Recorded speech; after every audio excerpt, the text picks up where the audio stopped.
The Girlfriend is one of those shows that leaves you thinking long after credits roll. And if you've seen the finale, you probably have questions. What really happened between Laura, Cherry, and Daniel, who was right all along? And what did Robin Wright really mean when she said the ending was about emotions taking over thoughts? Let's break it all down. In the final episode, everything that's been building between Laura, played by Robin Wright, and Cherry, played by Olivia Cooke, finally explodes. Laura has spent the entire series convinced that Cherry is manipulative and dangerous. She sees Cherry as someone trying to steal her son Daniel away, both emotionally and physically. But Daniel doesn't see it that way. He's fallen for Cherry and sees his mother's behavior as controlling and paranoid. Laura becomes so consumed by this belief that she takes a drastic step. She drugs Daniel, effectively knocking him out so she can confront Cherry alone. To her, it's a necessary act of protection. To everyone else, it's the sign of a woman losing control. Robin Wright has said she viewed that moment not as malicious, but as the act of a desperate mother. Someone trying to protect her child the only way she knows how.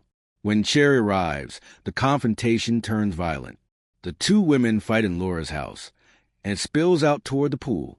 In the chaos, Daniel wakes up in a daze.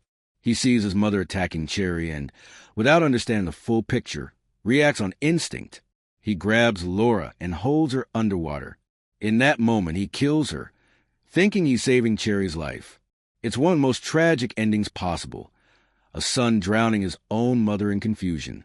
Robin Wright said this moment represents how, in heated conflict, emotion overrides reason. Laura's fear and Daniel's confusion collide in a single fatal mistake. After Laura's death, the show jumps ahead about a year.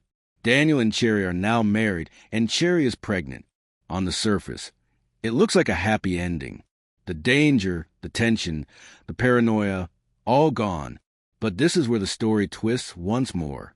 Daniel finds his mother's phone, and on it, a message from Cherry's own mother. In that message, she warns him. She says that when Cherry wants something, she'll do anything to get it. And when she doesn't want something anymore, she'll find a way to get rid of it. As Daniel listens, the realization hits him.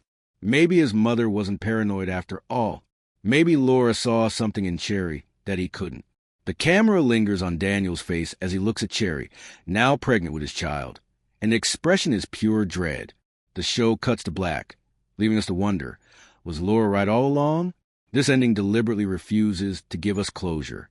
It leaves open the possibility that Cherry is manipulative, maybe even dangerous. But it also leaves room for doubt, because the entire series plays with unreliable perspectives. We've seen everything through both Laura's and Cherry's eyes, each one colored by their own fears and desires. Robin Wright has talked about how the story was designed to make audiences switch sides. One moment you think Laura is the villain, the next you start to believe Cherry might be.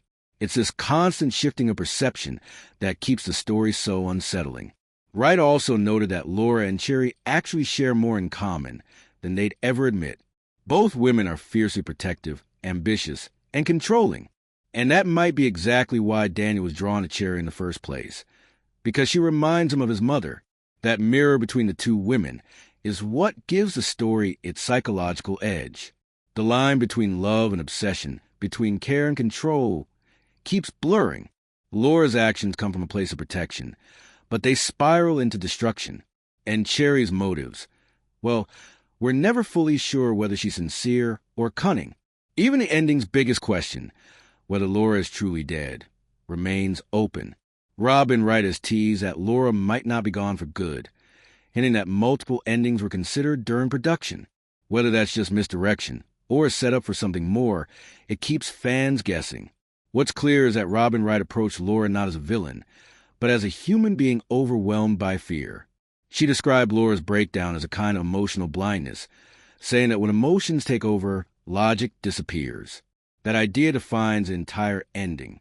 Each character acts not out of reason, but out of raw feeling, and the result is tragedy.